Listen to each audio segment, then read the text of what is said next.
In this short tutorial, I'll show you how to turn off reduce motion on your iPhone. Reduce motion is a setting that minimizes the movement and animation effects on your device, making it easier for people who experience motion sickness or dizziness. However, if you prefer having more dynamic and animated effects on your iPhone, you can easily turn off reduce motion.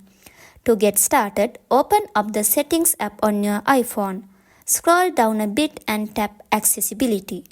After that, tap Motions. Now you will see the Reduce Motion option at the top of the page. To turn off Reduce Motion on your iPhone, simply toggle off this switch over here.